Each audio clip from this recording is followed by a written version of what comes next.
با سلام به دوستان عزیز. امروز میخوایم هویج پلو با گوشت مرغ درست کنیم. موادی که ما نیاز داریم: برنج به میزان دلخواه، هویج 2 الی 3 عدد، پیاز 1 عدد، گوشت مرغ 400 گرم، شکر 150 گرم. خب همینطور که ملاحظه میکنید پیازها رو خورد کردیم و هویج هم رنده کردیم. تو این مرحله میام مایتابه رو روی اجاق میذاریم تا حرارت بگیره. وقتی که مایتابه گرم شد میایم پیازها رو میریزیم داخل مایتابه. پیشنهاد من به شما اینه که در وهله اول روغن توی مایتابه نریزید. اول پیازها رو بریزید، بذارید پیاز یه مقدار اون رطوبتش رو از دست بده. بعد که اون رطوبتش رو از دست داد میتونید روغن به اون اضافه کنید و پیازها رو سرخ کنید. خب همونطور که میبینید پیازها رطوبت خودشون رو از دست دادن تا حدودی. بعد میایم حالا روغن رو بهش اضافه میکنیم و پیازها رو سرخ میکنیم به اندازه‌ای که رنگ طلایی به خودشون بگیرن. خب همونطور که میبینید پیازها سرخ شدن و رنگ طلایی به خودشون گرفتن. خب تو این مرحله قابلمه رو گذاشتیم روی چراغ. حالا میایم پیازهایی که از قبل سرخ کردیم رو داخل قابلمه میریزیم.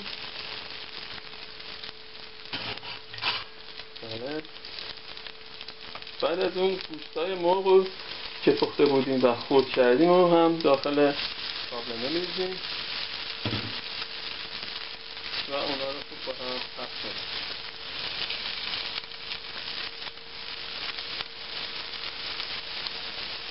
خب دوستان عزیز، همونطور که ملاحظه میکنید هویج هم تفت داریم، آماده است.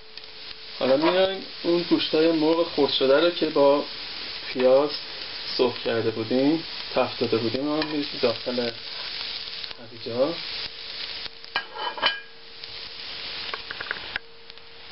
بعد یه مقدار نمک،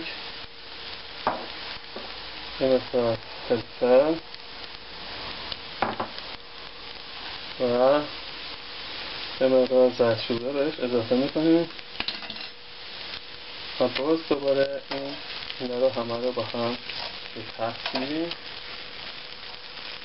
خب دوستان عزیز، یه مقدار که هویج رو با گوشتای مرغ تفت دادید اون رو از روی اجاق برمی‌دارید بذارید کنار. بله. بعد میایم بهش شکرمون رو اضافه میکنیم. شکر رو میریزیم.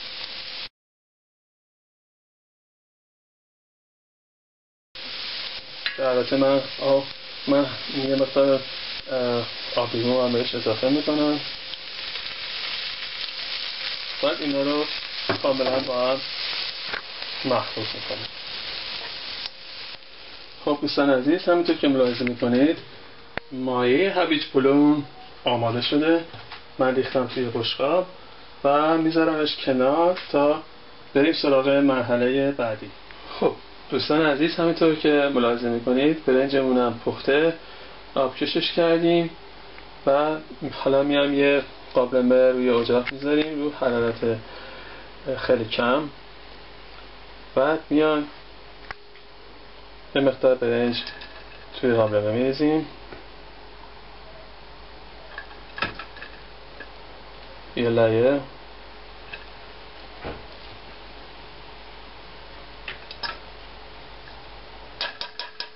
بعد میام مایه هویج پلو که آماده بود یه مقدار روی این لایه برنجمون میریزیم.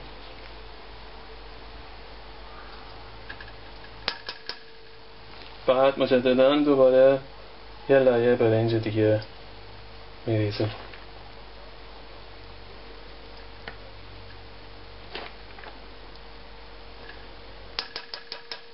بعد دوباره مایه هویج پلو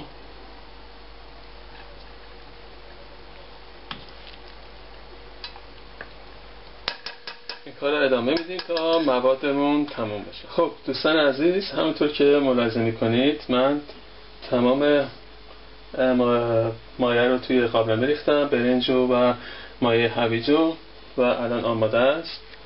حالا میام یه درب قابلمه رو با دمپانی روی قابلمه میذارم و اونو میذارمش روی شعله کم که حدودا 1 ساعت دم بکشه و جا بیفته. خب دوستان عزیز، همینطور که ملاحظه میکنید هویج پلو ما دم کشیده و آماده است که من یه بشقاب کشیدم. امیدوارم که از دیدن این ویدیو و تهیه و میل این غذا لذت کامل رو برده باشید.